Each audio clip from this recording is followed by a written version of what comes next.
Pemirsa, proyek penanganan tebing retak di Pura Luhur Uluwatu saat ini masih berlangsung. Namun demikian, kegiatan tersebut tak mempengaruhi aktivitas umat, khususnya terkait dengan momentum Hari Raya Galungan.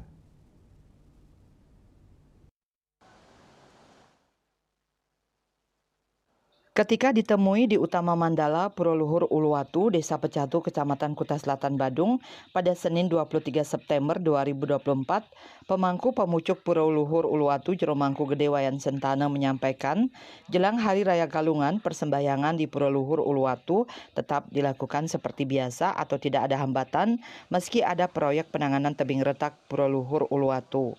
Jeromangku Sentana menyambut baik proyek ini, mengingat proyek penanganan tebing retak Pura Luhur Uluwatu sudah diprogramkan sejak 5 tahun lalu, namun terbentur pandemi COVID-19, sehingga di tahun ini baru bisa dimulai pengerjaannya. Saat ini proyek masih dalam pengerjaan penataan seawall, di mana dalam pengerjaannya dilakukan pemangkasan tebing untuk pembuatan jalan akses menuju pantai. Sebelum proyek dilaksanakan sudah ada kajian dari tim UNUD mengenai kondisi tebing dan juga abrasi yang terjadi. Untuk itu menurutnya program ini patut dilaksanakan untuk penyelamatan tebing Pura Luhur Uluwatu melalui skala dan niskala. Terkait dengan perayaan Hari Raya Galungan dan Kuningan yang akan datang ini, persembahyangan tetap dilakukan seperti biasa. Terkait dengan proyek juga jalan, tidak ada hambatan untuk pemudik yang untuk tangkil bersembahyang di Pura Luhur Uluwatu.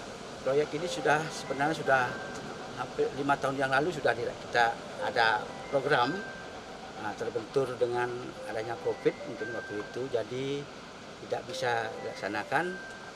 Dan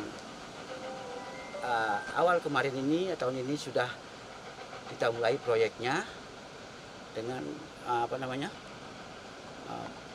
penataan seawall, di mana itu ada pemangkasan tebing yang tujuannya adalah untuk membawa bahan ke bawah untuk penataan areal tebing sepanjang kawasan Pura Luhur Uluwatu ini, karena sudah ada kajian dari UNUD bahwasanya keretaan ini khususnya di areal dalam sudah ada kemiringan. Juga kita bisa lihat di sebelah tebing-tebing itu sudah abrasi.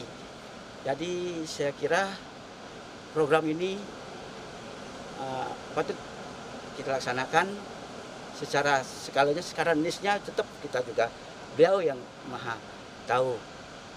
Kita cuma berusaha di skalanya ini untuk penyelamatan tebing secara yang kita lakukan saat ini.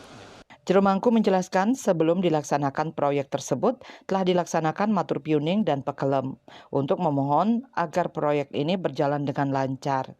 Pelaksanaan proyek dari penataan tebing ini kita sudah melaksanakan upacara piuning di Ide Betara, di Luhur Uki, di Linggih. Juga pertama kita sudah ngeruak karang, istilahnya mohon izin untuk mempergunakan area beliau ini. Selanjutnya dilakukan upacara mempekelem yang dilaksanakan di Labuan Said. Nah, puncak pekelemnya pas di sini, di barat laut, pas di ujung Linggih di Betara Luhur Uluwatu. Kita mohon kepada beliau secara biasa diberikan kelancaran sehingga proyek ini bisa berjalan dengan lancar. Apa yang diinginkan tercapai gitu. Jeromangku menambahkan akses jalan menuju pantai tersebut nantinya hanya digunakan untuk perawatan seawall, tidak diperbolehkan untuk kepentingan pariwisata, dan aksesnya akan dipagar dan dikunci. Sementara terkait dampak proyek ini, kawasan yang rusak dialas kekeran, kemudian akan direboisasi kembali dengan tanaman buah untuk makanan monyet. Seperti diketahui bahwa Pura Luhur Uluwatu adalah pura Satkayangan yang terletak di barat daya Pulau Bali, merujuk dari Dewata Nawasanga yang berstana di Pura Luhur Uluwatu adalah Lingge Dewa Rudra dan juga memuliakan Dangyang Dwi Jendra di mana beliau moksa di Pura Luhur Jurit. Indrawan, Bali TV.